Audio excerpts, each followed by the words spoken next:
Hello and welcome everyone, Lionheart here with Warrior Sparta. Hello there. And we're here with a Warcast Extra, and we're going to be joined by Creative Assembly's community manager for Total War Warhammer, Joey from CA, or Miss Joey Berry, for those of you that follow her on YouTube. Joey Berry. The Joey Berry. Yeah.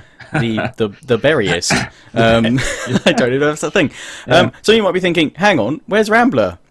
Well, obviously, as you guys, I think he did mention this in a Warcast previously, and he has got a video on his channel. We'll try and link to it so you guys know what's going on. But he recently got a job in the games industry at a company called Dovetail Games. They're a developer that make Train Simulator and Fishing Simulator. Warrior Sparta's done a pretty fun video on Fishing Simulator if you want to go check that out. Yeah, that was fun.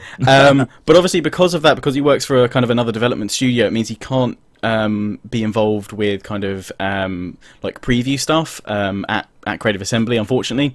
So just in case you guys were missing him, we've stuck a picture up that he sent us of him eating some pizza. So Rambler is still very much here. Look at that face, eating some good cheese and pepperoni. He likes his cheese. He likes his cheese. Anyway, yeah. Time to meet Miss Joey Berry. Hello! Hello! Hello! I'm Joey, as you know, because we've met before quite a few times. Yes, We have indeed. Yep, Indeed. and I am the community coordinator for Total War Warhammer. Awesome. That is me, so yeah.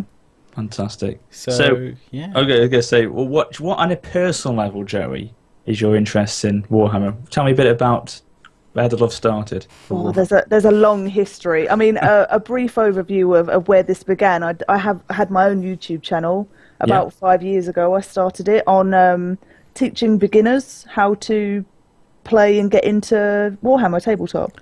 And I've never been an expert on all things, bit of a jack of all trades, master of none, because there's quite a lot involved with the tabletop. There's obviously the hobby side, the building, the painting, and then there's the actual gameplay and the rules. So I used to go to tournaments. I covered a couple when I was doing a channel. I went to Poland and covered like a professional independent tournament. And yeah, I got really into the general community hub.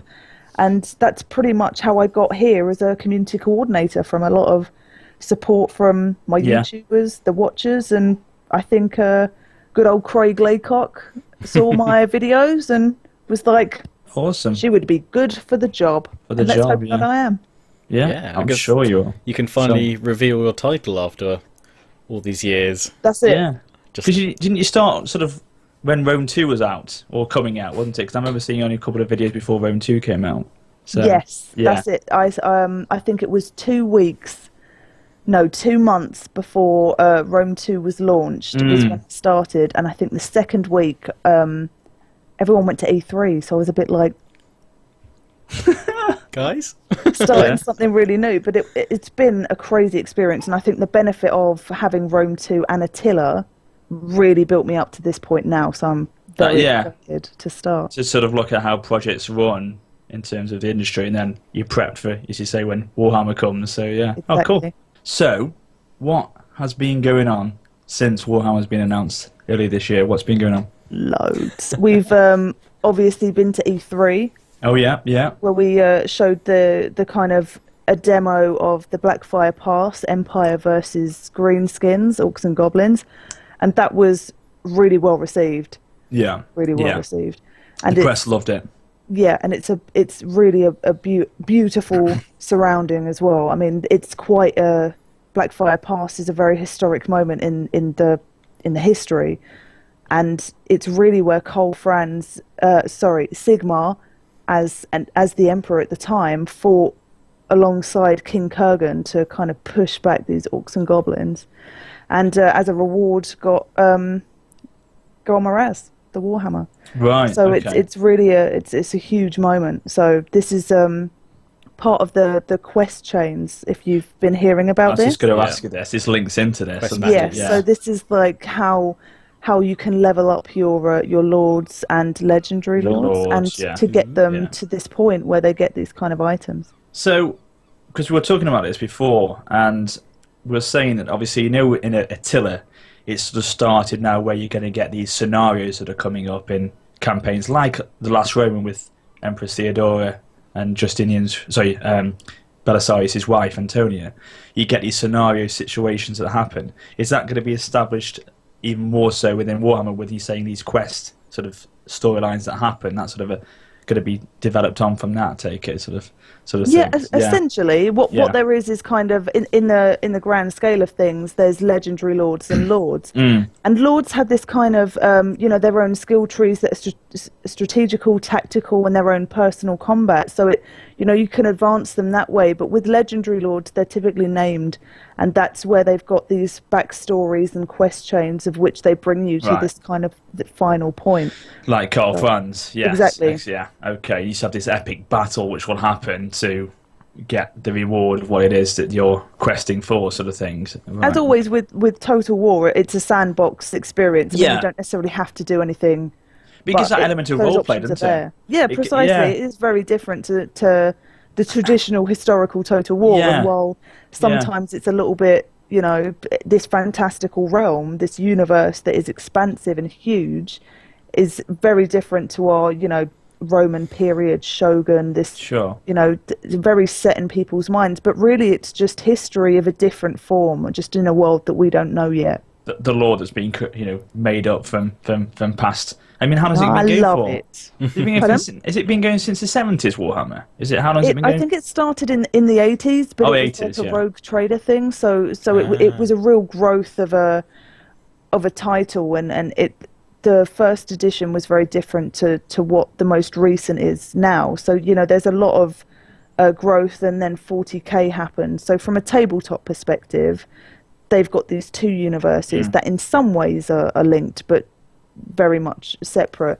So with Total War Warhammer being set pre-end times, it's in a really big place where in that edition there were 15 armies. While when we released it, there's 4 playable: vampires, empire, greenskins, and dwarfs. Yeah. But this is a trilogy, and there's installments coming. Yes, and I believe there's going to be more parts of the world that are going to be opened up within the trilogies, aren't there? You're going to have part of the world, the old world, in part 1, and we have another part. It sort of links together, doesn't it? One Yes, big but- map or something. Exactly, it will be the biggest Total War experience. Like Wow. Bigger than Empire, because that was big. not necessarily bigger map scale wise, Yeah. but it will be a massive experience.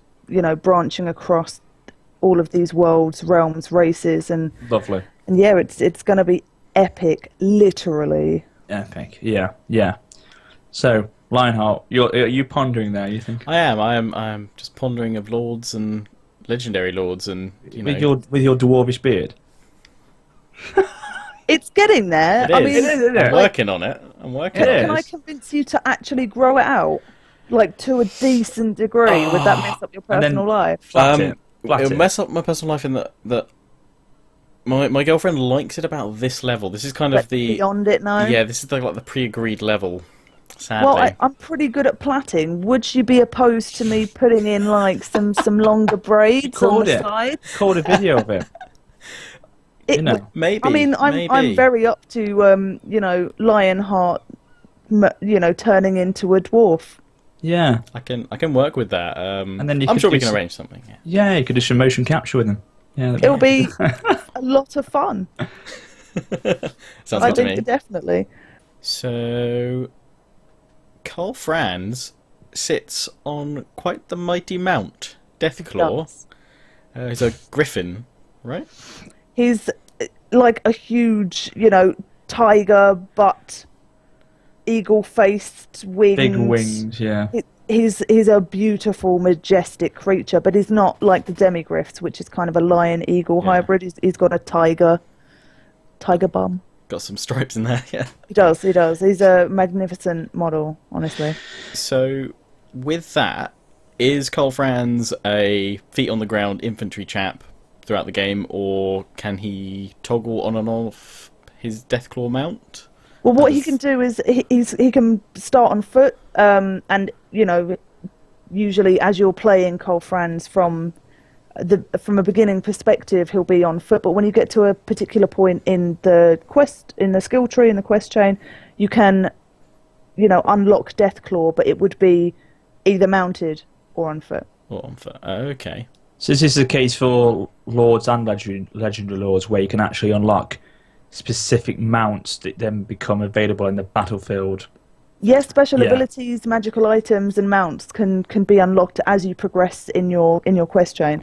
But as I say, this isn't something that you necessarily have to do, but it's definitely a cool aspect. So definitely kind of like RPG elements there, kind of equipping your heroes with kind of different items and stuff to give them different skills and abilities and things. Well, it's a big part of Warhammer as a lore and a universe, and tabletop definitely is that you have this ability to have magical items, special abilities, and that are unique to a character and a race. So, that's definitely something that we'd want to bring in, but still being true to Total War as a title. This is really good, actually, because you're branching into a new genre, as you say. I know, obviously, it's got to be your core Total War game, but you've got this role-playing element into it, and it really makes it that you can play a story out in your campaign. It could be a totally different story to someone else's campaign, and it gives you that sort of sense of that the campaign can be, manipulated into your way of how you want to do it, sort of thing. And I quite like that sort of feeling. It sounds like you can really customize it to what you want it to be. So yeah, really, absolutely, yeah. So there's loads of options and different routes that you can go in. I remember talking about. I had to do a Q&A quite recently for a group on Steam, and they were talking about diplomacy, and because some races they're not. You're not going to be diplomatic, are they? No, and to a point that some are definitely weighted against, but diplomacy's not I don't know, impossible, but you just wait for those orcs. They're terrifically misunderstood fellows. They are misunderstood. They're gentle. So you say, in the end, they'll have a drink with you. They're fierce and savage. Pardon? Yeah.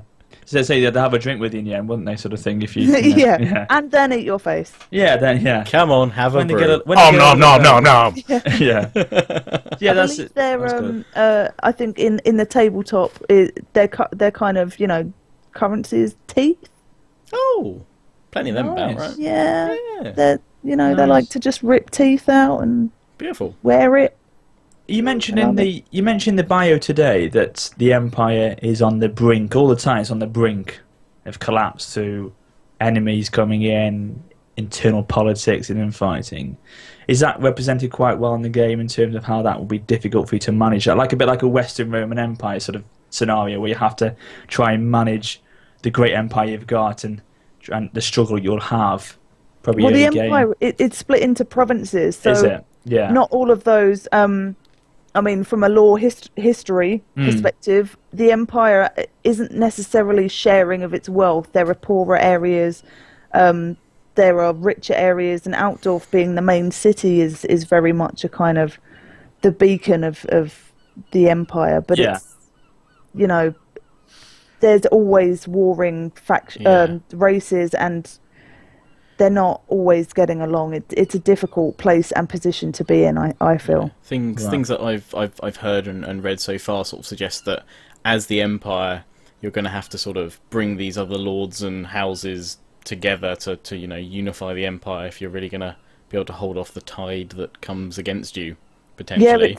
Yeah, as with Total War, typically speaking, you always have to be careful of your politics and diplomacy and make sure that your house is in order. That's it. So, so the Empire as a race, they're a surprisingly diverse race. They've got this kind of heavy artillery, these mythical beasts, but also Altdorf as a major city is the home of the colleges of magic, which is where initially in the history of the Empire, Teclis, who is actually a high elf character, created these colleges, and they're an amazing, beautiful feature when you read about them, and it's huge, and it's important for the fact that in the trailer you see the celestial wizard bring down the comet of Castor. I was going to say that exactly that. Then, yeah. So there's a lot of diversity with the Empire specifically because they have such a wide range of abilities and machinery. Yeah. Which isn't always present in some of the other races, that they make up for it in different ways. Yeah, yeah. And don't we see that in the actual trailer, don't we? We see the Comet of Cassandra being summoned, don't we, and bringing down...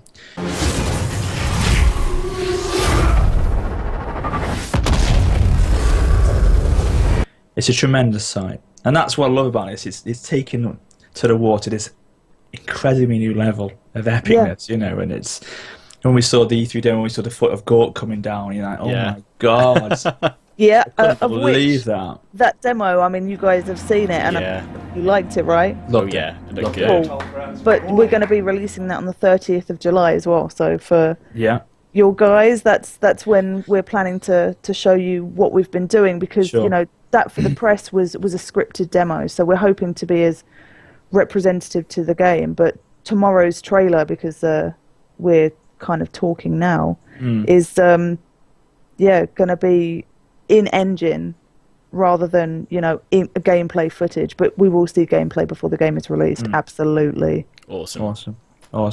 Yeah, I particularly like the speech that Carl Franz gives at the trailer. I thought it was really epic. It was like, fire you up for it. It was great. Loved it. I mean, he's a legendary lord in Total War, but he is the emperor of the empire. Exactly, yeah. There's some, you guys definitely in for a treat. There's some pretty cool, if you ever wanted to see a goblin fly, I'll leave it at that. Yeah. It's just so much fun.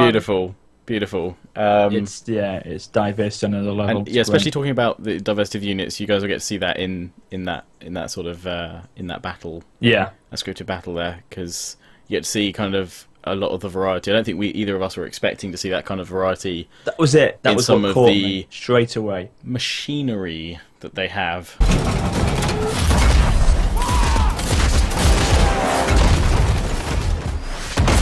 Yeah, it was just so crazy. You had like his tanks of the Empire tanks coming in, and then you had just obviously men on cavalry in a way, and then you've got infantry, and you've got your trolls. Thinking, oh my god, this is just incredible. You know, it really is, and that's why I was so excited when you released the Demigryph trailer on Monday. Demigryphs are these magnificent elite combat mounts which scythe their way through armor and flesh with their razor-sharp claws and beaks.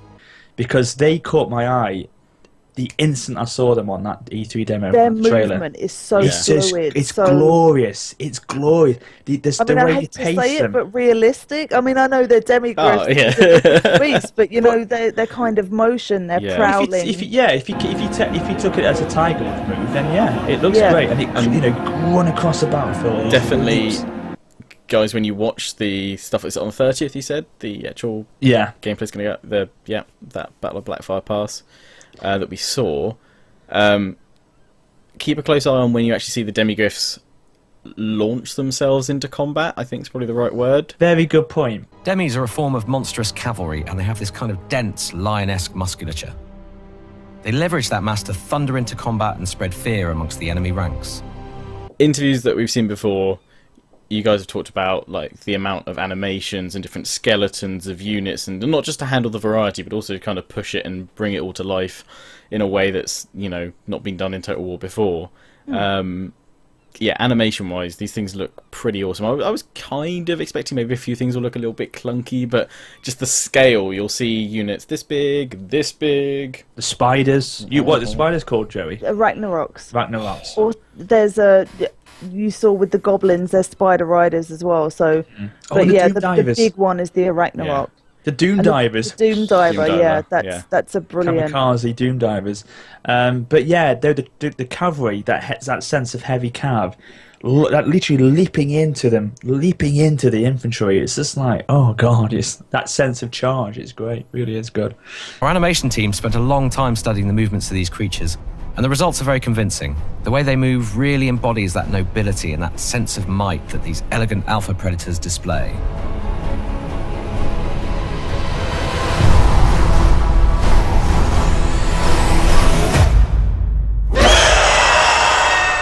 So we've been talking a lot about lords and legendary lords, and I'm sure that will probably be the title of this video somewhere, because it's quite a prominent topic that we're talking about.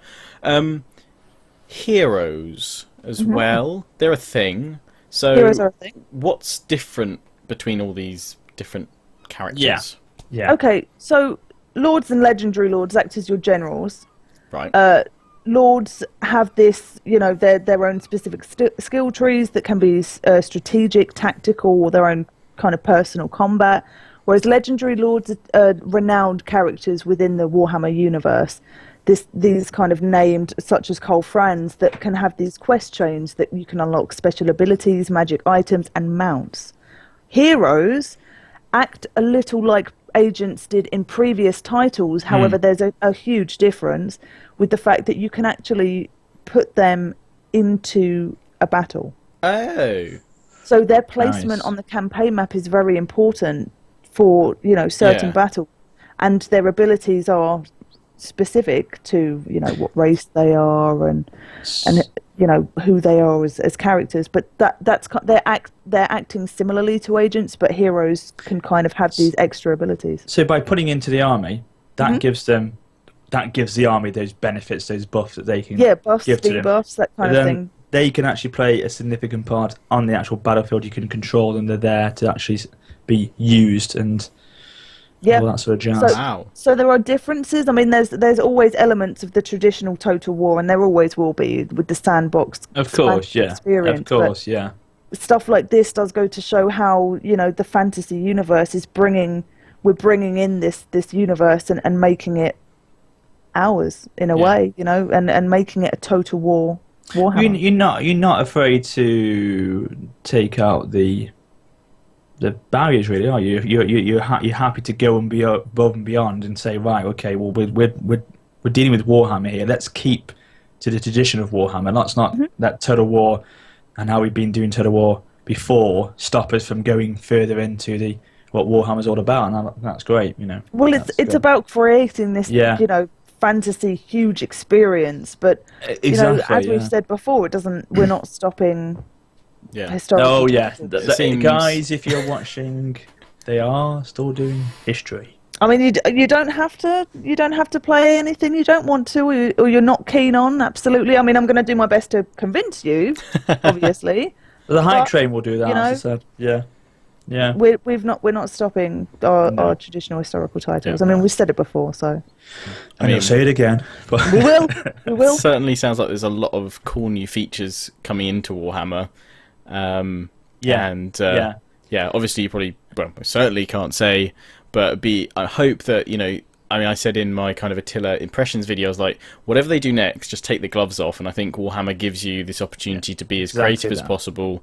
And, I don't expect everything from it, but I'm hoping that a few things might trickle down to some of the historical stuff that just, especially when we're talking about like development of kind of RPG elements and things like that, just a few things in there that will just add, because a lot of emphasis has been depth with Warhammer, especially sort of talking about 4 playable factions to start with. It's about depth rather than loads of factions. So yeah, it's going to be interesting to see how that goes, and I honestly think this is a really good thing for the series, something different that we've not seen before.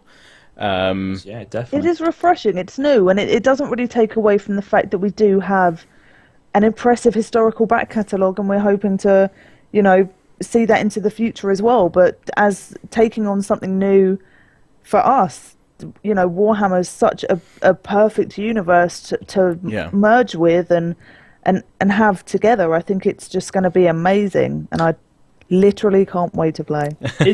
Is not rejected, but are you hoping that you will encourage a lot of the tabletop players to start taking up Total War with this as well, with Warhammer coming in? Because obviously these are hardcore tabletop Warhammer players. Do you think a lot of them will go, oh god, this looks fantastic, let's play on the actual PC? Do you think that could happen? Do you think this Absolutely. Like, I'm definitely hoping that's the case, because obviously we're very protective and guarded of the Warhammer lore, so we're not interfering with anything. So it is just a visual representation of stuff that it hasn't really been seen before. There's only so much you can do with magic, for example, on a tabletop, whereas this is an opportunity to visually see the impact of those spells, such as as we said, the Comet of Cassandora, just this huge comet from the sky, and in the demo, the Foot of Gork, the Bad Moon. These are all really classic spells. You got to think of it like, I suppose, like a great novel being put onto film, isn't it? It's bringing it to life. That's what you're doing with Warhammer. You're bringing it to life visually. There have been, I don't think has there been a Warhammer fantasy game before, like real-time strategy wise? Not not like this. No. I don't think. I Because mean, obviously, I mean, this Scale is isn't- this the is scale's this not is the there. first time it's probably reached the proper scale that it should be. This is it. Because obviously 40k is completely different, but there's obviously been the hugely successful Dawn of War series there. There was Mark of Chaos as well. But yeah, this, I mean, when you guys kind of first announced this, I went, actually, I still can't understand what those, you know, the fans that don't feel this is a setting that will work. Just because to me, it just looks like it is the perfect matchup. You know, take this huge alternate history, fantasy, magic world and combine it with, Which people want, you know, a instead of war. huge turn-based strategy, real-time Yeah, strategy hybrid yeah. thing. it seems like a perfect marriage of two really huge worlds, and I think Total War really gives you the opportunity to make every aspect of it rather than just Yeah. battles, every aspect your own. Definitely. Yeah, you should say it gives you that scale that games haven't really given to it before, and Total War is all about the scale of what it can achieve. So Talking it's about beautiful. scale and kind of the map, I know you guys aren't saying much on the campaign map, you're being very tight-lipped about that, but there was a map shown in the cinematic trailer. Yes. Is that in some way proportional to the game, what we're going to see there? Anything? And cities as well. Yeah. Well, it's not an in-game map, it is a drawing, but it is somewhat representative of the old world, but it does feature Altdorf, the main city, the main hub of the Empire, and yes, we will be showing more of those cities as we kind of expand and show campaign stuff, but at the moment, I can't wait We're to see not some campaign showing you stuff, anything. because, You yeah. tease you. Oh, no, well, Jesus. obviously, yeah, that's absolutely. the point, right? Absolutely, yeah. No, but yeah, I mean, a lot of people have been crying out for this sort of game, so I think that. And when I first saw the Warhammers coming out, I didn't really know. I'll be honest, I didn't know anything about Warhammer, but I love fantasy, so it's very quickly.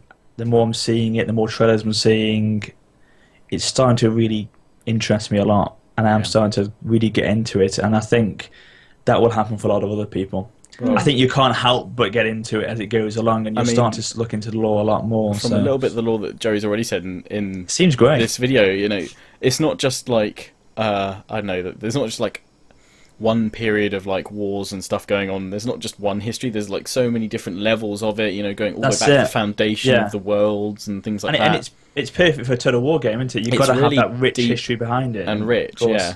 yeah. Yeah.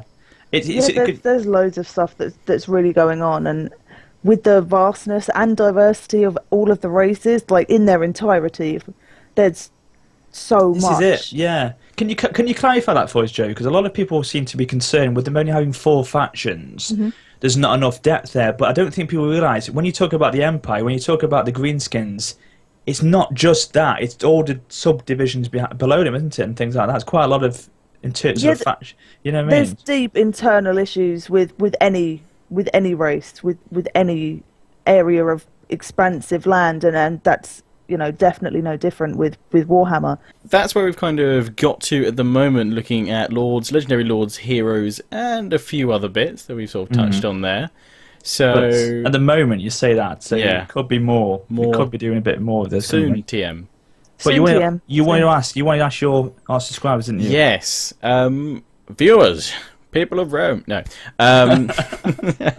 Spartans.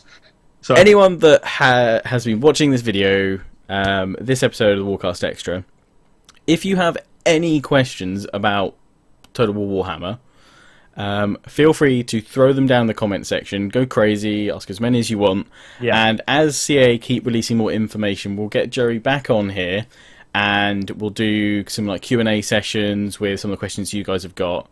So yeah, go nuts, ask whatever you want, and obviously as the information kind of, you know, starts trickling out that collect CA can together. start Yeah. talking about, then, you know, we will be hopefully one of the first places you guys should come to hear those answers, especially if you have submitted that particular question. We'll be throwing it at Joey. And don't, Yeah, I'll definitely do my best to answer as much as I can when we're kind of talking about stuff. But yeah, that would be awesome. It's a great combination, because not only is Joey part of the team and she knows how the game's developing, but of course she knows so much about Warhammer as well. So you can tell us a lot about the lore. So it's great combo.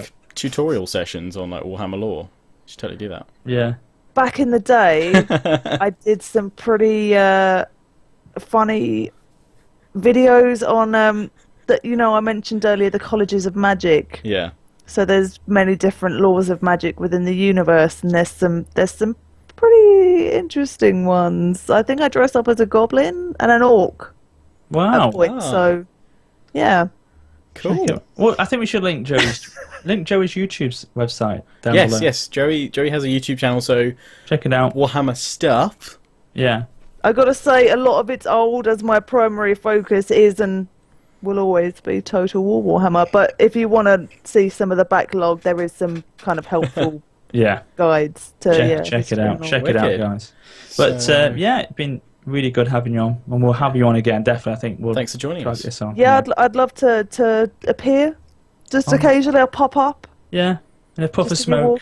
Warcast. Joey's here. Joey's here. I don't know how to do that in editing yet. Yeah. Smoke machine. Yeah. Exactly. Oh Right. dear. Right then. Thanks for watching, guys. Yeah, we will see you next in the time. next Warcast or Warcast Extra. Whatever comes Bye. first. Come on, let's awkwardly wave. Oh, and 30th of July. Yeah. Stuff. Yes, 30th July. Stuff be coming. Bring a new pair of pants. Lots of pants. You'll need them. Bye, Okay. guys. Ciao.